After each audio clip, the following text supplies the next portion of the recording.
الحمد لله رب العالمين والصلاة والسلام على رسول الله صلى الله عليه وسلم ود تماريوش السلام عليكم ورحمة الله وبركاته የኑን ሱኩንና የተንዊንን አቀራር እየተማማረን እንገኛለን ኑን ሱኩንና ተንዊን ከ28ቱ የአረብኛ ፊደላት ጋር በሚመጡ ጊዜ አራት አይነት አቀራር አላቸው ብለን ነበር የመጀመሪያው አልኢዝሃር ግልጽ አድርገን እናነባቸዋለን ሁለተኛ አልኢድጋም ወደሚቀጥለው ፊደል ተጨፍልቀው ውጠን እናነባቸዋለን እንጨፈልቃቸዋለን ሶስተኛ ወደ ሌላ ማንነት ወደ ሚም ቀይረን እናነባቸዋለን አራተኛው ደግሞ አልኢኽፋ ይባላል ስለዚህ በዚህ ክፍል የምንማረው የኑን ሳኪናና የተንዊን አቀራር የሆነውን አራተኛውን አልኢኽፋ ነው ኢኽፋ ማለት ምን ማለት ነው በአረበኛው አልኢኽፋ ማለት መሸሸግ ማለት ነው ኢኽፋ ማለት ነው መሸሸግ መደበቅ ማለት ነው መደበቅ ሲባል በተጅዊድ ምሁራኖች ገለጻ መደበቅ ሲባል ግልጽም ሳናደርግ ሳንጨፈልቅም በሁለቱ መካከል የምናነበው የንባብ ሂደት ምን ተብሎ ይጠራል መሸሸግ ኢኽፋ ተብሎ ይጠራል ግልጽም አናረገውም ፊደሉን ወይም ደግሞ ወደሚቀጥለው ፊደል አንውጣውም በሁለቱ መካከል በግልጽና በመጨፍለቅ መካከል ማንበብ ምን ተብሎ ይጠራል ኢኽፋ ይባላል ይከብዳል አይከብድም ግልጽ ነው አይደል ስለዚህ ኢኽፋ የምናደርገው ኑን ሱኩንና ተንዊንን መቼ ነው ከማን ፊደሎች ጋር ሲመጡ ነው በጣም ጥሩ ይሄ ኢዝሃርን 6 ፊደሎች ወስደናል ኢድጋምን 6 ፊደሎች ወስደናል አይደለ ኑን ሳኪናና ተንዊን ኢዝሃር የሚደረጉት ከ6ቱ የኢዝሃር ፊደሎች ጋር ሲመጡ ነው ኑን ሳኪናና ተንዊን ኢድጋም የሚደረጉት ከ6ቱ የኢድጋም ፊደሎች ጋር ሲመጡ ነው ኑን ሳኪናና ተንዊን የሚቀየሩት ወደ ሚም ባ ፊደል ስትመጣ ነው ስለዚህ ለሶስቱም ህጎች የተጠቀምናቸው ስንት ፊደሎች ናቸው 6 6 12 1 13 አጠቃላይ 28 ፊደል አለን አይደል ካሊፍ ውጭ 28 ፊደል አለን ስለዚህ 15 ፊደሎች ይቀሩናል ማለት ነው እነዚህ 15 ፊደሎች የኢኽፋ ፊደሎች ናቸው ከኑን ሱኩን በመቀጠል ወይንም ከተንዊን በመቀጠል እነዚህ 15 ፊደሎች ሲመጡ ሸሽገን እናነባቸዋለን ከማን ፊደሎች ውጭ ከኢዝሃር ፊደሎች ውጭ ከኢድጋም ፊደሎች ውጭ ከኢቅላብ ፊደል ውጭ ያሉት አጠቃላይ ፊደሎች የማን ፊደሎች ናቸው የኢኽፋ ፊደሎች ናቸው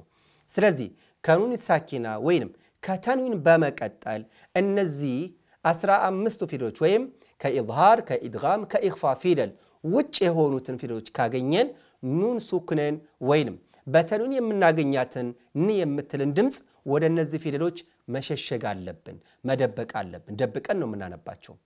ኢኽፋ የሚለው ምንድነው ያልነው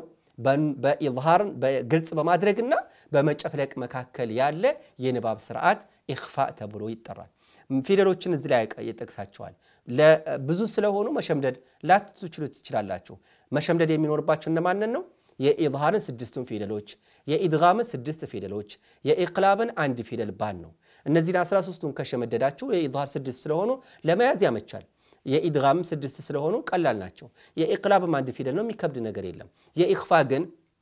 15 ፊደሎች ስለሆኑ ለመያዝ ሊያስቸግረን ይችላል ስለዚህ ምንድነው የምናደርገው እነዚህን የሶስቱን ህጎች ፊደሎች ከያዝን ቀሪዎቹ የኢኽፋ ናቸው ብለን በቀላሉ መለየት እንችላለን ማለት ነው እዚህ ላይ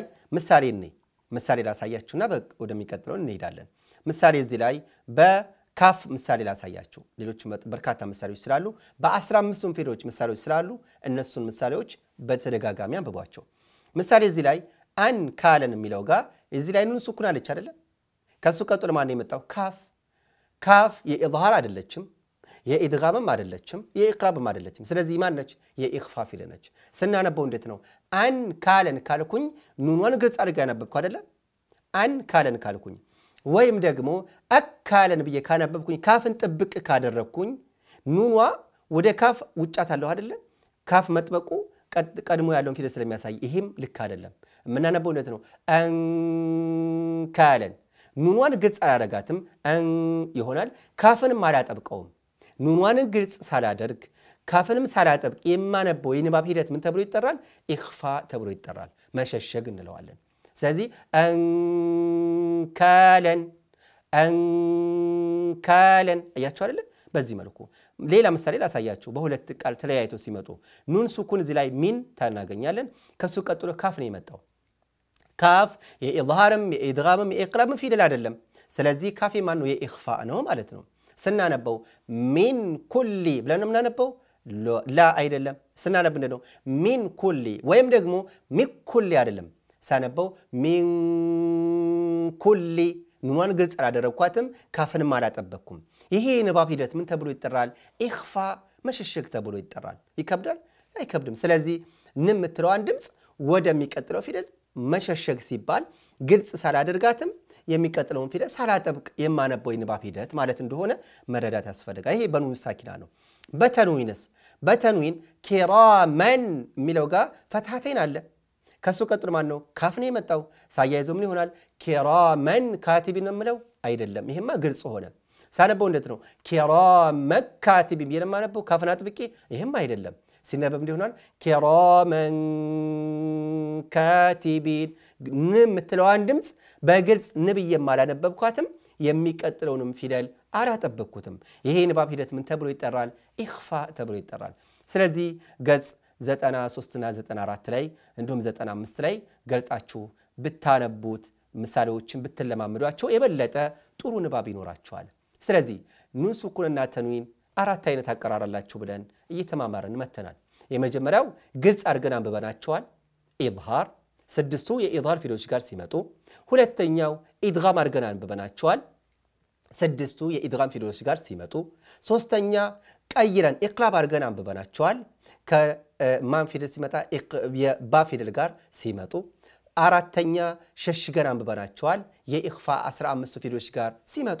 ስለዚህ ለኢዝሃር 6 ፊደል ለኢድጋም 6 ፊደል ለኢቅላብ 1 ፊደል ለኢኽፋ 15 ፊደል አድርገን 28ቱን በታትነናቸዋል ስለዚህ በዚህን ጊዜ ኑን ሱኩንና ተንዊን በእነዚህ አራት የንባብ ህጎች ይነበባሉ ማለት ይሄ ነው ግልጽ ይሆንላችሁ ይመስለኛል ካልገባችሁ ደግሞ ምሳሌዎችን በደንብ ያያችሁ ቪዲዮዎችን በተደጋጋሚ እያደመጣችሁ እንድትሄዱ ለማስተዋወስ ፈልጋለሁኝ ባረከላሁ ፊኩም ቀጣይ ሌላ ህግ ስለሆነ እነዚህን ህጎችን በጥሩ ሁኔታ አውቃችሁ ተረድታችሁት እንድታልፉ በተደጋጋሚ አድምጡት አንብቡት መጽሐፉ ላይ ምሳሌዎችን ተለማመዱ እንዲሁም ደግሞ ቁርአን ጋር ስታነቡ እነዚህን ህጎች እየፈለጋችሁ ከኑን ሱኩን በኋላ ማን ነው የመጣው ኦኬ ይሄ ስለሆነ ይሄ ነው ከኑን ሱኩን ከተንዊን በኋላ የመጣ ይሄ ነው ይሄ ከመጣ ይሄ ነው የሚነበበው እያላችሁ ራሳችሁን ይሄንን ህግ ልምምድ እንድታደርጉ ለማስተዋወስ ፈልጋለሁ هذا والله اعلم سبحانك اللهم وبحمدك اشهد ان لا اله الا انت استغفرك واتوب اليك والسلام عليكم ورحمه الله وبركاته